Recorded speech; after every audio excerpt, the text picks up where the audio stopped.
복음서는 네 가지가 있죠. 마태, 마가, 누가, 요한복음 네 가지가 있는데 그 서문의 시작이 다 다른 것을 우리가 발견합니다. 다 특성이 있어요. 누가복음의 특성은 무엇일까 한번 생각해 보세요. 마태복음은 족보로 시작합니다. 그 이유는 이 책은 유대인들을 위한 책이었기 때문에 정통성이 중요했어요. 그래서 여러분들의 그 다윗의 후손 이 메시아가 정통성이 있다는 것을 강조하기 위해서 그렇게 했습니다. 마가복음은 그냥 예수님이 세례 요한에게 세례 받으시는 것으로 시작합니다. 마가복음은 좀 플레인한 복음이에요. 가장 짧고 제일 처음 쓰인 복음이기 때문에 담백한 복음인데 사람이면서 종이신 예수님에 대한 강조를 합니다. 그래서 그냥 성인인 예수님으로부터 시작하는 것을 발견합니다. 요한복음에는 신학이 담겨 있습니다. In the beginning was the word was with God, and the word was God. 이렇게 시작합니다. 태초에 말씀이 있었다. 이 말씀이 하나님과 함께 계셨는데 이 말씀이 하나님이다. 근데 우리가 잘 아는 로고스를 표현하죠. 요한의 로고스 신학, 말씀으로 오신 예수님에 대한 신학이 이 책에 아주 깊이 있게 담겨 있습니다. 자, 그러면 누가복음은 어떻게 시작하나요? 누가복음은 좀 다르죠. 예수님 탄생 이야기는 마태와 누가복음에만 나오는데 마태에서는 그냥 예수님의 탄생 이야기로 바로 들어가거든요. 근데 누가복음에서는 주변인 이야기를 다룹니다. 워밍업을 좀 합니다. 워밍업.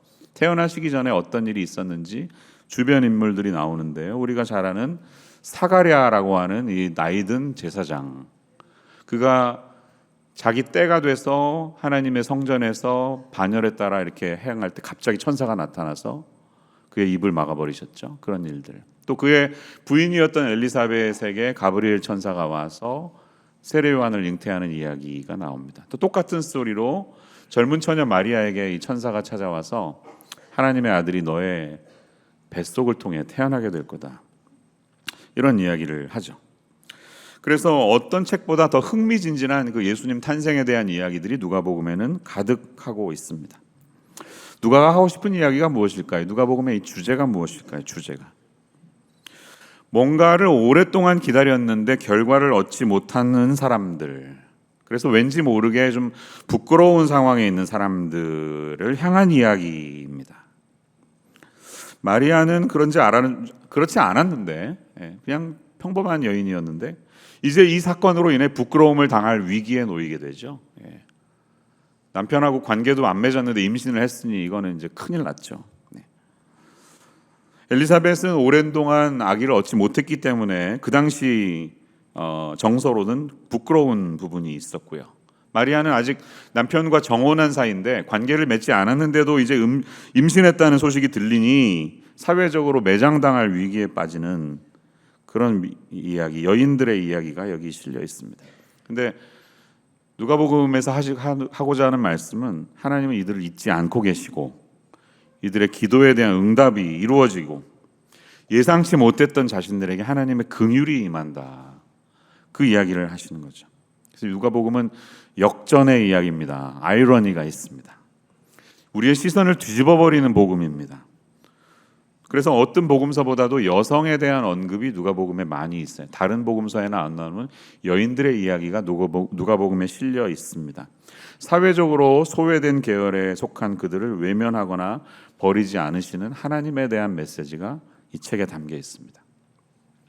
오늘 우리가 함께 읽은 본문은 이렇게 시작합니다. 이때에 마리아가 일어나 빨리 산골로 가서 유대 한 동네에 이르러. 어디에서 어디로 간 건가요? 이때는 언젠가요? 이때는 바로 그 직전의 스토리, 천사가 나타나서 마리아에게 놀라운 소식을 전해준 거죠. 너 이제 임신하게 됐어. 이게 하나님의 아들이야. 놀라지 마. 근데 왜 안 놀래요? 너무나 충격적이죠. 말도 안 되죠. 그래서 어디론가 갑니다. 어디로 갔습니까? 유대 한 동네에 사가랴의 집에 엘리사벳에게 찾아가는 것이죠. 앞의 정황에 따르면 마리아는 갈릴리 지역의 나사렛 근처에 살고 있었고요. 엘리사벳은 남편의 직업 때문에 예루살렘 변두리에 살고 있었습니다. 나사렛에서 예루살렘은 120km 정도 되는 먼 곳입니다. 그러니까 옛날에는 한 3, 4일 걸려서 열심히 걸어가야 갈 수 있는 곳이었겠죠. 왜 거기로 갔을까요? 천사가 엘리사벳 얘기를 했잖아요. 36절에 보면 너 친척 엘리사벳도 늙어서 아들을 배었다. 본래 임신하지 못했는데 이미 6개월이나 됐다. 아, 우리가 뭔가 연관이 있구나. 가서 좀 소회를 나눠야 되겠다. 나에게 이루어진 이 임신이 무슨 연관이 있는지 좀 이렇게 위로받고 확인하러 간 것이죠. 천사가 직접 그러니까 자기에게 벌어진 일에 대한 어떤 컨퍼메이션이 필요한 거예요. 그래서 막차를 타고, 버스는 없었겠지만 어쨌든 막차 버스를 타고 막 땅끝 마을에 가는 심정으로 그렇게 막 수도를 향해 가는 마리아의 심정을 읽을 수가 있습니다. 그녀에게는 일단 충격이 많았을 것입니다. 샤킹. 나는 처녀인데 내가 어떻게 임신을, 말도 안 되죠. 하나님의 아들이라고? 이건 또 웬일이야. 그리고 두 번째 그에게 있는 마음은 비천한 자신에게 왜 이러한 일이 일어났냐 하는 거예요. 48절에 보면 나는 비천한 여종이다 이렇게 자기의 마음을 표현합니다. 그런 나를 왜 선택해 주셨지라는 궁금증이 있었을 겁니다. 왜 마리아는 자기를 비천한 사람이라고 표현했을까요? 이스라엘을 세 군데로 나누면 갈릴리, 사마리아, 유대 지방 이렇게 있죠. 오늘날의 도로 해석할 수가 있습니다. 근데 이 갈릴리의 수도는, 그 당시 수도는 세포리스라는 지역이라고 할 수가 있어요. 나사렛은 거기서 한 5km 정도 떨어진 곳입니다. 이 세포리스는 당시에 갈릴리의 장신구라는 별명으로 알려져 있는데 화려하다는 얘기죠. 예수님 당시의 인구가 3만 5천 명 되는 아주 번화하고 부유한 지역이었습니다. 로마 제국의 수도 중에 하나였으니까요. 번화한 쇼핑 디스트릭트도 있었대요. 지금 그 자리에 가보시면 지포리 국립공원이라는 곳이 있습니다. 지명이 지포리인데 그 당시 번화했던 문명의 모습을 그대로 간직하고 있는 것을 발견할 수 있어요. 그래서 관광객들을 맞이합니다. 제가 좀 사진을 찾아봤습니다. 이런 모습이에요. 위치적으로는 나사렛에서 얼마 떨어지지 않은 곳이고요. 이게 이제 에어리얼 픽처죠. 위에서 내려다본 그런 사진이고요. 다음 사진 보시면 이 로마 제국의 상징이라고 할 수 있는 원형 극장이 지금도 그대로 보존이 되어 있습니다. 한 1,000명 이상은 들어가게 생겼죠.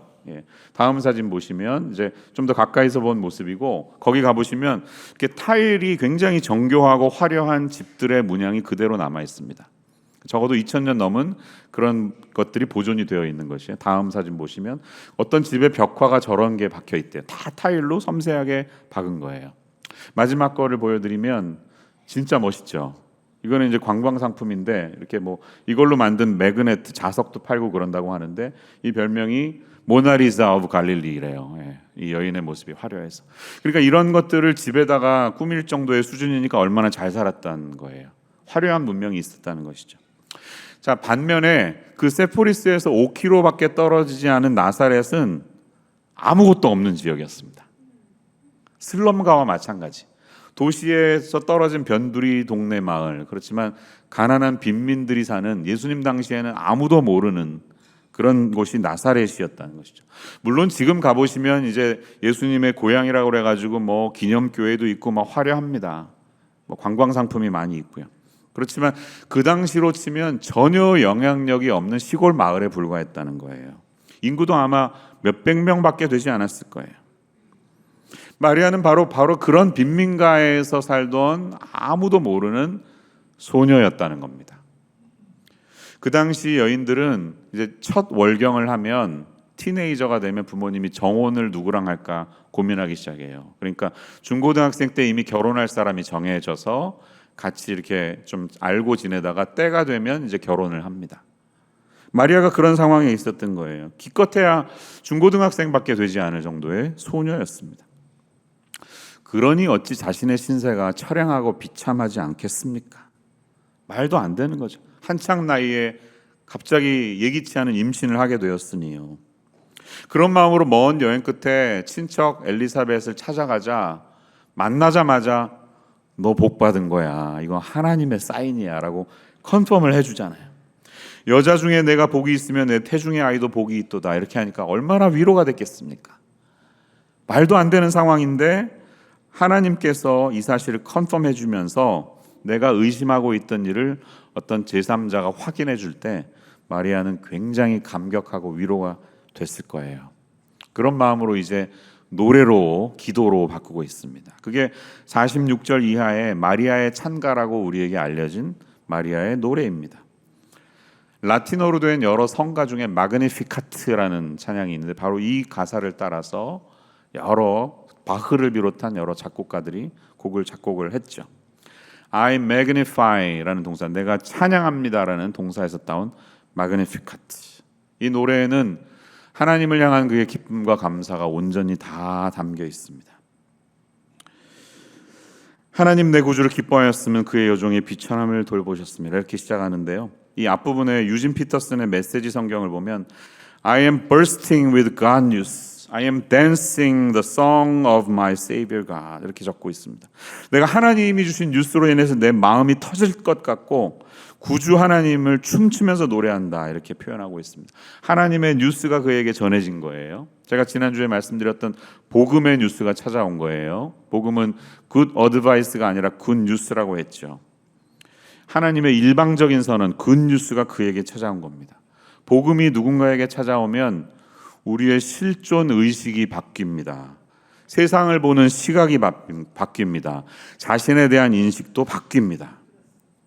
당황했던 마리아가 성령이 찾아오고 복음이 전해지자 믿음의 여인인 엘리사벳과의 영적인 교제를 통해서 이제 완전히 자신에게 처한 상황을 다르게 인식하게 됐습니다. 사실은 처한 현실은 똑같습니다. 그렇지만 현실을 해석하는 눈이 바뀌게 된 것입니다. 우리가 요즘 함께 지키는 대강절은 그런 시간이 되어야 할 줄로 믿습니다. 우리의 인생에 대한 해석이 바뀌는 시간이 되어야 할 줄로 믿습니다. 이 메시아의 강림이 나에게 의미하는 것이 무엇인지를 되새기고 우리의 심령이 변화하는 시간입니다. 마리아와 엘리사벳에게 주신 그 은혜가 이 말씀을 듣는 저와 여러분 모두에게 임하시는 이 시간이 되시기를 축원합니다. 성령이 그 가운데 찾아오고 영적인 교제를 통해 확인하고 나니까 세상을 바라보는 시각이 달라졌어요.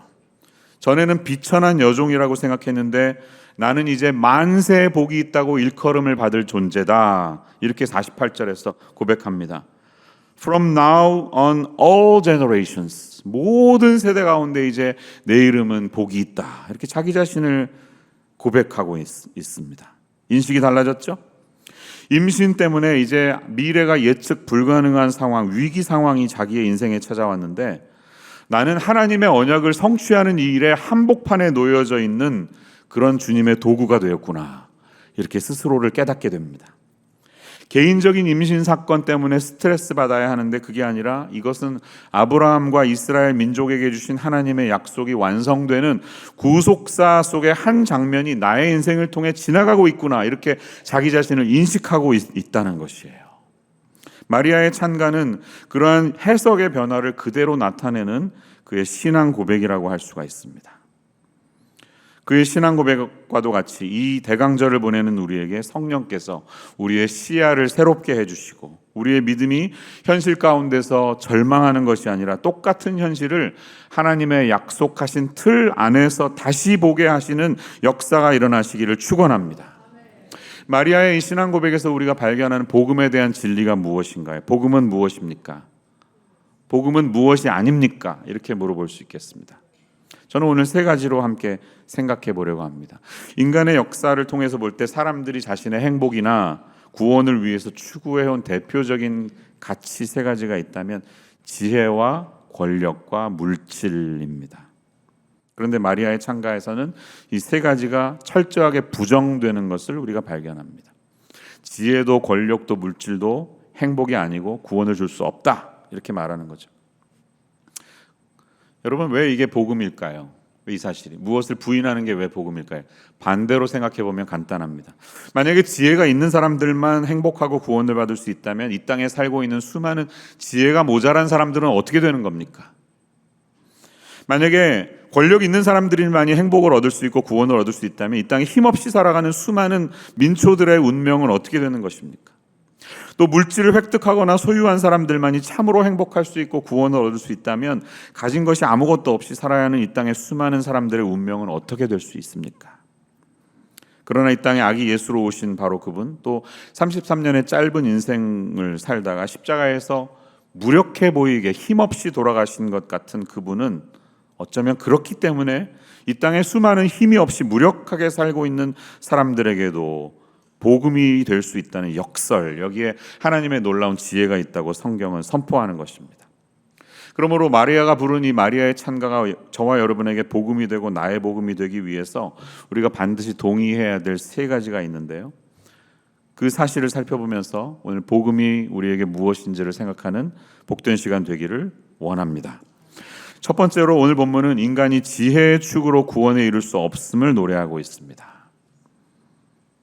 여기에 지혜 대신에 이성이라는 낱말로 바꾸셔도 될 것 같아요. 인간의 이성적인 추구, 지혜를 통한 추구, 더 많은 지식을 소유함으로 행복하거나 구원을 얻으려는 모든 노력은 하나님 앞에서 가능하지 않다 하고 성경은 선언합니다. 이것이 마리아가 불렀던 이 찬양에서 분명히 나타납니다. 오늘 본문에 나타난 51절 말씀을 한번 같이 한 목소리로 읽어보겠습니다. 51절 시작. 그의 팔로 힘을 보이사 마음의 생각이 교만한 자들을 흩으셨고, 이렇게 말합니다. 여기 마음의 생각이라는 단어가 나오죠.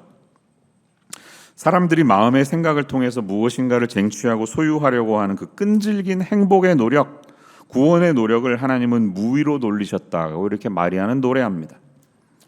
여러분, 성경이나 기독교는 절대로 반지성주의적인 종교가 아닙니다. 기독교는 지식이나 지혜, 그것을 반대하지 않습니다. 오히려 성경은 하나님이야말로 지식의 근원이시고 지혜의 근원이라고 말씀합니다. 구약 성경의 잠언 같은 책은 그 책 한 권 전체가 지혜의 중요성, 지식의 중요성을 예찬하지 않습니까? 그리고 기독교 신앙이 전파되는 어느 곳에든지 기독교가 찾아가면 인간의 이성이 눈을 뜨고 지식이 개발되고 지혜가 더 증폭되는 그런 역사가 이루어져 왔습니다. 그럼에도 불구하고 성경은 인간의 지식의 추구만으로 사람이 절대로 행복해지거나 구원받을 수는 없다고 가르칩니다. 여러분, 이 사실에 동의하시나요? 지성인이라고 생각하시는 여러분들, 그 사실에 정말 동의하시나요?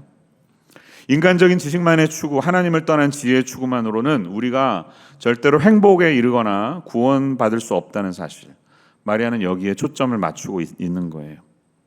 지식과 지혜가 인간에게 많아지면 어떻게 됩니까? 인간은 보통 너그러워지고 똑똑해지고 마음이 더 넓어지고 선해져야 되는 거 아닙니까?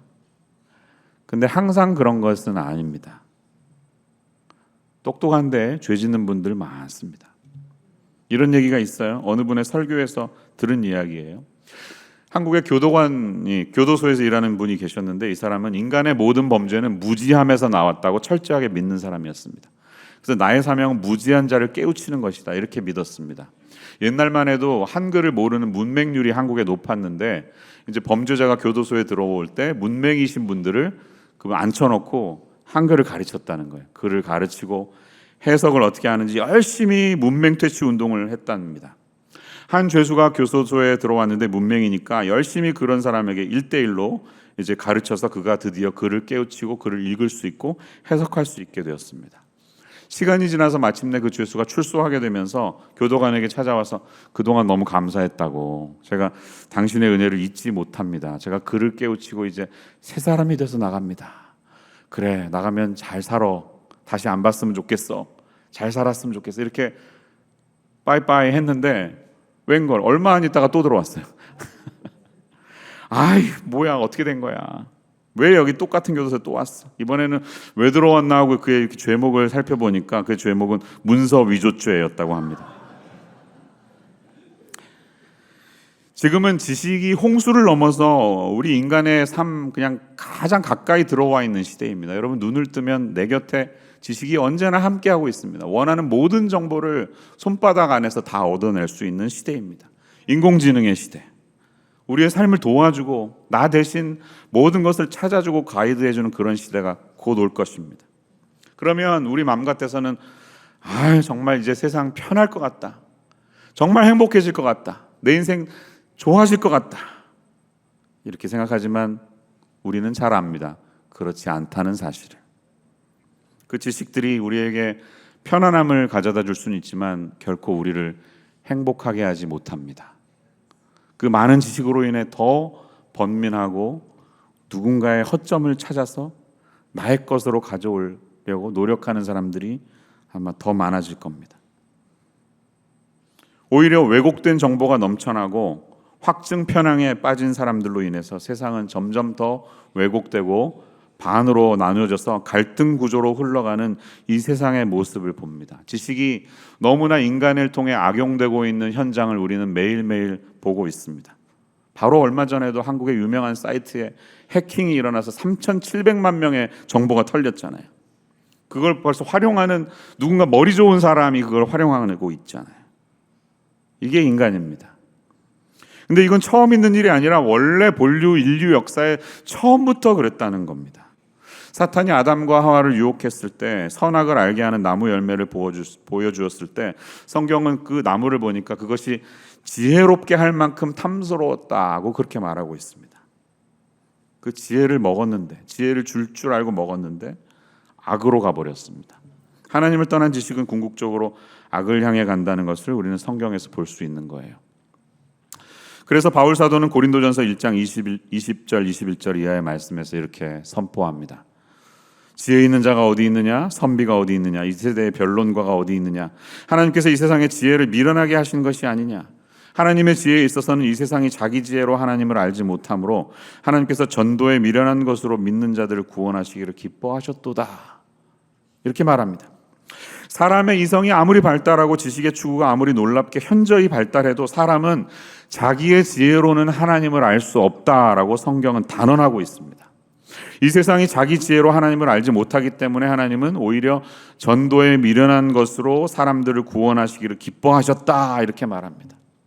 이 고도의 지식 사회에서 여러분 십자가의 구원이 있습니다. 예수의 구원이 없습니다. 이 예수를 믿으면 우리의 인생이 바뀝니다. 영생을 얻습니다. 이 단순한 복음의 접근은 얼마나 무지하게 느껴집니까? 너무나 수준이 낮게 느껴집니다. 지성인들에게는. 그러나 오히려 이 단순한 복음의 접근을 통해서 저와 여러분 같은 사람들의 인생이 바뀌었잖아요. 이 단순한 복음의 접근이 우리의 인생을 바꾸고 우리를 새롭게 하고 있다는 것은 하나님의 지혜가 얼마나 역설적인지 우리에게 반증하는 것입니다. 그래서 같은 책 고린도전서 1장 18절을 보면 바울이 이렇게 말하죠. 이 말씀은 같이 한번 읽어보겠습니다. 시작. 십자가의 도가 멸망하는 자들에게는 미련한 것이요 구원을 받는 우리에게는 하나님의 능력이라. 할렐루야. 이것이야말로 참된 능력이라, 파워라고 바울 사도는 증언하고 있습니다. 바울 사도가 이 편지를 보내고 있는 고린도라는 도시는 그 당시 아테네와 함께 헬라 문명을 이끌었던 도시입니다. 지식의 현란함을 자랑하는 지성의 도시였습니다. 오늘날 미국의 보스턴이나 이 베이 지역 같은 곳인 것 같아요. 이 지성의 도시 고린도에서 지식 최고주의를 지향하는 사람들에게 바울은 경고를 던지고 있습니다. 그래서 고린도전서 8장 1절 말씀을 보시면 지식은 그냥 교만하게 할 뿐이다. 사랑이 덕을 세운다 이렇게 말합니다. Knowledge puffs up, but love builds up. 지식은 그냥 우리를 부풀려 버리는, 교만하게 만드는 것뿐이다 라고 말합니다. 하나님을 떠난 지식, 하나님에 의해서 인도받지 못하는 지식, 성령의 인도하심 속에 따라가지 못하는 지식은 우리의 인생을 교만하게 만들 뿐이다 라는 주님의 경고에 우리의 마음을 되새기는 이 시간 되시기를 축원합니다. 마리아는 말하기를 하나님은 이렇게 마음의 생각이 교만한 사람들을 흩어놓으신다 말합니다. 마음의 생각이 교만한 자를 흩으셨고 라고 말합니다. 여러분, 하나님이 마리아를 선택하신 이 신비로움을 한번 묵상해 보세요. 만약에 우리의 지식이 행복과 구원의 길이라면 이 구원의 선택은 여기 있으면 안 되죠. 나사렛에 있으면 안 되죠. 저기 예루살렘의 유명한 랍비들 속에 가셔야죠. 거기 도서관에서 밤낮 파묻혀서 공부하는, 박사 공부하는 사람들에게 이 구원의 지식이 임해야 되지 않겠습니까? 아니면 산헤드린 그 당시 상원의원들, 종교의회 안에 당당하게 공부를 한 아주 베테랑 학자들이 많았는데 하나님은 그런 사람들 선택하지 않으셨습니다. 아테네나 고린도에서 공부하고 있는 학자들, 아니면 그 당시 최고 지성인인 로마의 키케로 같은 사람들을 통해서 하나님의 신비가 선포되어야 하지 않겠습니까? 그렇지 않았다는 거예요. 나사렛, 아무도 모르는 무명의 땅에 살던 한 청소년 마리아를 선택한 하나님의 신비를 바라보십시오. 이것은 지혜나 지식의 추구가 인간을 구원할 수 없다는 명백한 사실을 우리에게 보여주고 있습니다. 이 사실을 통해서 이 역설의 복음으로 하나님께서 우리에게 말씀하시는, 주님의 음성을 들으시는 사랑하는 성도님들 되시기를 축원합니다. 두 번째, 이 본문은 인간이 권력의 축으로 구원에 이룰 수 없음을 우리에게 노래하고 있다는 사실이에요. 우리가 동의해야 할 두 번째는 그것입니다. 권력은 인간을 구원하지 못한다는 겁니다. 니체는 인간이 생존의 의지가 있는데 나를 몸부림치면서 이 땅에서 살게 만들려고 하는 이 삶의 의지를 지배하는 가장 중요한 의지가 있다면 그것은 권력에 대한 의지다, 이렇게 말한 적이 있습니다. 권력에 대한 의지는 우리가 날마다 TV를 통해 보는 그 정치인들 안에만 있는 것이 아닙니다. 어느 곳에나 있습니다. 삶의 현장 구석구석에 있습니다. 집집마다 곳간 열쇠를 누가 차지하느냐로 갈등이 있는 거죠. 옛날 시어머니와 며느리의 갈등은 곳간 열쇠 싸움일 수 있습니다. 회사에서는 탕비실 담당권을 누가 갖고 있느냐로 또 싸우는 거죠. 그거 맥심 커피 그 박스 주문해서 뜯는 건 내가 하는 거야, 이거. 그거 가지고 쓸데없이 싸우잖아요. 그거 커미션 조금 얻으려고. 모든 것은 이 권력에 대한 갈등입니다. 가정에도 있고 직장에도 있고 심지어 교회에서도 있습니다. 그래서 세상은 참 소란스럽습니다. 권력 싸움 때문에. 거기서 우리는 이 인간 안에 있는 갈등을 확인합니다. 근데 우리는 묻죠. 왜 그 권력을 추구하는 게 인간을 행복을 가져다 주는 게 아니라는 것을 어렴풋이 잘 알면서도 왜 거기에서 벗어나지 못할까? 두 가지 이유가 있는 것 같아요. 사람들은 이 권력을 갖는 게 그것이 바로 행복이야 라는 착각을 하고 있고요. 또 다른 착각은 이 권력으로 내가 하지 못할 일이 없다는 착각이 있기 때문인 것 같아요. 이것만 가지면 어떤 것이든 할 수 있다는 착각 때문에 우리가 그렇게 몸부림치며 삽니다. 하지만 잊지 마십시오. 그 권력은 우리에게 행복을 가져다 주지 않습니다. 권력은 우리에게 구원의 문제를 해결해 주지 않는다는 것입니다. 마리아는 연속해서 나를 비천한 사람이라고 말하고 있습니다. 48절에도 나왔고요. 52절에도 비천한 자라고 고백하고 있습니다.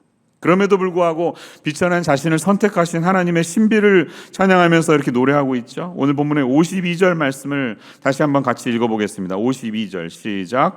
권세 있는 자를 그 위에서 내리치셨으며 비천한 자를 높이셨고, 이렇게 말합니다.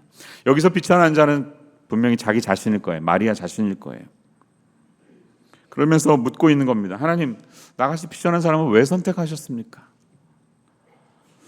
권력이 인간의 문제를 해결할 수 있는 것이라면, 권력자가 이 세상의 소망이라면 하나님은 절대로 마리아를 통해서 보여주시면 안 되고 가이사 황제의 가문을 통해서 오셔야 하죠. 그런데 하나님은 한 번도 로마 제국의 황실에 주목하신 적이 없습니다. 오히려 나사렛 땅에 살던 이 비천한 여종을 선택하신 그 신비로운 그 은혜를 우리가 어떻게 설명할 수 있을까요? 그래서 오늘날 어떤 사람들은 마리아를 하나님의 어머니라고 하면서 이렇게 숭배하는 수준에까지 가는데, 천국에 있는 그도 놀랄 거예요. 아, 이렇게까지 하면 안 되는데, 막 그럴 거예요. 내가 그 정도가 아닌데, 막 그럴 거예요. 나는 비천한 사람인데 라고 생각할 거예요.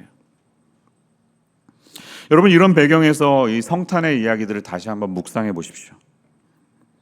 권세 있는 자들을 내려치시고 비천한 자를 높이시는 하나님, 이 비천한 소녀를 통해서 구원의 경륜을 이루시는 주님을 찬양하는 것, 이것이 바로 복음이 가지고 있는 역설이고 복음의 신비라는 것입니다.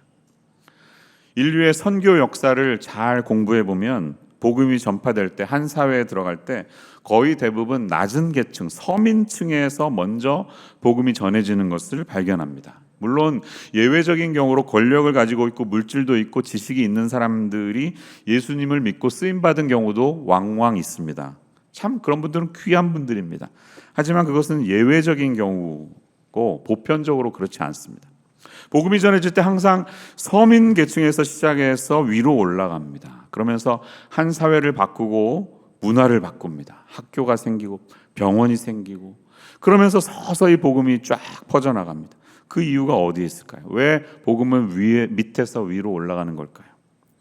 성경은 그 이유를 이렇게 천명합니다. 바울은 고린도전서 1장 27절 이하에서 이렇게 말한 적이 있습니다. 그러나 하나님께서 세상의 미련한 것들을 택하사 지혜 있는 자들을 부끄럽게 하려 하시고, 세상의 약한 것들을 택하사 강한 것들을 부끄럽게 하려 하시며, 이것이 바로 하나님의 지혜라는 사실을 믿으시기를 축원합니다. 하나님이 굉장히 무력하고 힘없어 보이는 한 아기, 또 마리아라는 이 소녀를 통해서 나사렛 땅에서 자라나게 하신 무력해 보이는 이 아기의 이야기. 하지만 그것이 인류 구원의 이야기가 되게 하셨다는 것은 얼마나 놀라운 하나님의 역설이고 하나님의 지혜가 아니겠습니까? 마리아는 그 사실을 깨닫고 감격해서 찬양하고 있는 것이에요. 권력을 추구하는 길이 우리에게 구원을 가져다 주지 않는다는 사실을 기억하는 이들에게 이 복음의 메시지가 유효하다는 사실을 믿음으로 받아들이시는 성도님들 되시기를 축원합니다. 마지막 세 번째로 본문은 인간이 물질의 추구로 구원에 이를 수 없음을 노래하고 있습니다. 여러분, 이 시대에 영웅들이 있다면 바로 부자들이 아니겠습니까? 유명한 부자들. 우리가 사는 이 지역에는 그렇게 세상으로부터 날마다 존경과 부러움을 한 몸에 받고 있는 기업인들, CEO들이 얼마나 많습니까? 날마다 그들 이야기를 하고 그들의 리더십을 이야기하고 그들이 어떤 새로운 산업을 통해 문명을 이롭게 하는지에 대해서 날마다 기자들이 분석하고 기사를 쏟아냅니다. 실제로 위대한 기업인 한 사람을 통해 마을이 아니라 도시가 아니라 국가 전체가 부유해지는 일들이 많이 있습니다. 그래서 그런 사람들은 영웅이라고 할 수 있습니다. 하지만 여러분 잊지 마십시오. 그들이 가진 돈, 물질로 절대로 할 수 없는 것이 있습니다. 그것을 통해 인간은 행복해질 수 없고 구원을 받을 수 없다는 사실이에요. 우리가 어린 시절 많이 부르는 그래서 찬양은 구원 열차라는 찬양은 진리입니다. 돈으로도 못 가요 하나님 나라, 힘으로도 못 가요 하나님 나라, 거듭나면 가는 나라 하나님 나라예요. 맘 착해도 안 돼요. 주님만 믿을 때 구원의 길이 있다는 사실을 어린 때부터 우리가 알고 있지 않습니까? 돈으로 좋은 침대는 살 수 있겠죠. 하지만 달콤한 잠을 사실 수는 없습니다. 돈으로 비싼 헬스 건강기구를 구입하실 수 있지만 돈은 우리의 건강을 보장해 주지 않습니다. 돈으로 사람들을 동원할 수 있지만 사랑은 동원할 수 없습니다. 사랑은 살 수 없습니다. 돈으로 출세하는 길을 열 수 있지만 돈으로 행복을 살 수는 없습니다. 돈으로 비싼 금 십자가 목걸이를 사실 수 있지만 그것이 우리에게 구원을 가져다 주지 않습니다. 오히려 물질에 대한 지나친 탐심을 구원을 가로막는 장애 요소라는 것에 성경은 계속해서 말씀합니다. 이 돈이 너희의 걸림돌이 될 것이다 이렇게 말합니다. 신약에 나오는 부자 청년 관원의 이야기를 잘 알고 계시죠? 예수님에게 내가 영생을 받기 위해 뭘 해야 됩니까? 자신 있게 찾아왔습니다. 근데 그 마음속에 있는 무엇인가를 보시고 예수님이 한마디 하시잖아요. 그 말을 듣고 고민하다가 제자가 되지 않기로 하고 떠나가 버립니다. 돈에 대한 문제였어요. 근데 만약에 이 사람이 물질 관리를 잘 하고 있었던 현명한 사람이었다면 주님은 분명히 이렇게 얘기했을 거예요. 너의 물질을 가지고 나를 섬기면서 따라와라. 이렇게 하셨을 것 같아요. 근데 이 사람에게 있어서는 그 물질이 자기의 주인이었고 물질이 신이었기 때문에 하나님이 그 마음속에 들어갈 여백이 전혀 없었음을 감지하신 예수님이 그에게 도전하신 거예요. 네가 가진 재산 팔아버려다. 그리고 나를 따라라. 했을 때 그는 그렇게 할 수 없었습니다. 왜? 그에게 있어서 그 물질에 대한 욕망은 자기의 주인이었고 우상이었기 때문입니다. 오늘 53절에서 마리아는 이렇게 찬양하고 있습니다. 53절도 같이 읽어보겠습니다. 시작. 줄이는 자를 좋은 것으로 배불리셨으며 부자는 빈손으로 보내셨도다. 이렇게 말합니다. 여러분, 물질이 그의 우상이었기 때문에 부자 청년은 빈손으로 세상을 떠날 수밖에 없었습니다. 근데 여러분 오해하지 마세요. 성경은 물질 자체가 악이라고 정죄하지는 않습니다. 돈을 사랑하는 것이 일만하게 뿌리가 된다고 말하지만 돈 자체가 악이라고 말하지는 않습니다. 그러면 언제 이 돈이 우리에게 악이 될 수 있나요? 그것은 내가 돈을 가지고 사용하는 게 아니라 돈이 나를 지배하기 시작하면 그때부터 돈은 우리 우상이 됩니다. 나의 신이 돈이 되는 거예요. 눈 뜨고 일어나고 잠들 때까지 하루 종일 그 돈 버는 일에 묵상하고 있으면 그 돈이 나의 신이 된 겁니다. 그 탐심을 성경은 물리치라고, 그것은 우상 숭배라고 우리에게 말하는 거예요. 왜냐하면 그런 마음에는 예수님이 거하실 수 없기 때문입니다. 지금은 성탄의 계절입니다. 여러분 마음속에 무슨 마음이 있으신가요? 오늘 예배드리고 집에 돌아가시고 어떤 분들은 또 주일 오후 밤에 회의하러 회사 가시는 분도 있습니다. 예배 드리자마자 다시 세상의 여러 가지 일들에 우리의 마음이 쓰여야 되는 게 우리 일상인데요. 무슨 생각하고 사세요? 혹시 얼마나 더 벌어서, 얼마나 더 내가 노력해서 나의 지위로 올라가야 되지 않나? 하루 종일 그거 묵상하고 계시지는 않습니까? 그렇다면 오늘 주님이 말씀하십니다. 그 마음을 좀 비워라. 그 마음을 좀 내려놔라. 이렇게 말씀하십니다. 예수님이 우리 마음속에 계셔야 된다고 말씀을 드리니까 아주 유명한 오래된 이야기 하나가 떠오르네요. 아마 여러분도 많이 들어보셨을 것입니다. 이 이야기는 사실 실화입니다. 이 스토리는 캐나다 온타리오 주에 있는 어떤 크리스찬 초등학교에서 실제로 일어났던 일이라고 합니다. 크리스마스가 가까워지면 대부분 학교에서 성탄절 연극을 하죠. 그래서 연극 배우들을 모집하는데 한 학생이 너무너무 연극을 하고 싶었대요. 랄프라는 소년이었는데 4학년이었습니다. 근데 이 소년은 정서적인 장애를 가지고 있는 학생이었습니다. 연극을 너무 하고 싶었는데 사실 말도 더듬고 생각도 민첩하지 못한 그가 어떻게 연극을 할 수 있겠나. 그런데 지원한 그의 마음을 실망시켜 주지 않기 위해서 선생님은 랄프를 배역으로 뽑고 랄프가 할 수 있는 일이 뭘까 고민하다가 제일 그런 말이 대사가 적은 배역을 맡겨야 되겠다 해서 여관 주인 해 이렇게 한다는 거죠. 랄프는 여관 주인이 됐습니다. 연습에 들어갑니다. 말을 좀 더듬지만 자 선생님 잘 따라해. 너 하나야 대사 하나. 방이 없어요. 이거만 하면 돼. There's no room. 따라해봐. 또박또박. 열심히 연습을 합니다. There's no room. 열심히 연습했습니다. 몇 주가 지나갔어요. 근데 이제 한 번만 하면 좀 드라마틱하지 않으니까 이제 3번 하는 거야. 막 이제 매달릴 텐데 무조건 There's no room 이거만 해. 이렇게 배웠습니다. 3번만 하면 돼. 자, 연습이 끝났고 연극이 시작됐습니다. 연극을 지도한 모든 스태프들이 숨을 죽이면서 랄프가 어떻게 그의 역할을 감당하는지 지켜보고 있었습니다. 드디어 요셉이 마리아를 데리고 여관 앞에 도착해서 여관 문을 두드립니다. 주인이 나옵니다. 랄프가 나와서 또박또박 잘했어요. 방 없어요. 네. 한데 요셉과 마리아가 지치지 않고 더 매달리죠. 3번 하기로 했으니까. 아유 지금 저희 큰일이에요. 제 아내가 곧 아이를 낳을 것 같습니다. 어떻게 저에게 좀 방을 주시면 안 되나요? 방 없어요. 이제 한 번만 더 하면 됩니다. 그런데 이제 요셉이 더 매달리는 거예요. 지금 이렇게 제가 사정할게요. 이 날씨도 이렇게 추운데 저희가 어디로 가란 말입니까? 곧 아기가 나올 것 같아요. 이렇게 하니까 갑자기 랄프의 눈물이 글썽이기 시작합니다. 그리고 큰 소리로 그럼 제 방으로 들어와요. 연극이 거기서 끝나버렸어. 엉망진창이 돼버렸습니다. 그런데 그 순간만큼은 거기 있던 모든 사람들이 영원히 잊지 못할 그 숙연한 감동으로 가득 찼다는 거예요. 그럼 제 방으로 오세요. 사랑하는 여러분, 누가 그리스도를 받아들일 수 있을까요? 이렇게 단순한 마음을 가진 사람들이 주님을 모실 수 있는 게 아니겠습니까? 가난하고 순수한 마음을 가진 사람들의 마음속에 주님이 오신다고 오늘 크리스마스의 이야기는 우리에게 말하고 있는 것입니다. 아무것도 아닌 나를 위하여 하늘의 영광을 버리신 예수님이 오셨고 지금 우리의 마음의 문이 열리기를 기다리신다고 성경은 우리에게 초대하고 있는 것입니다.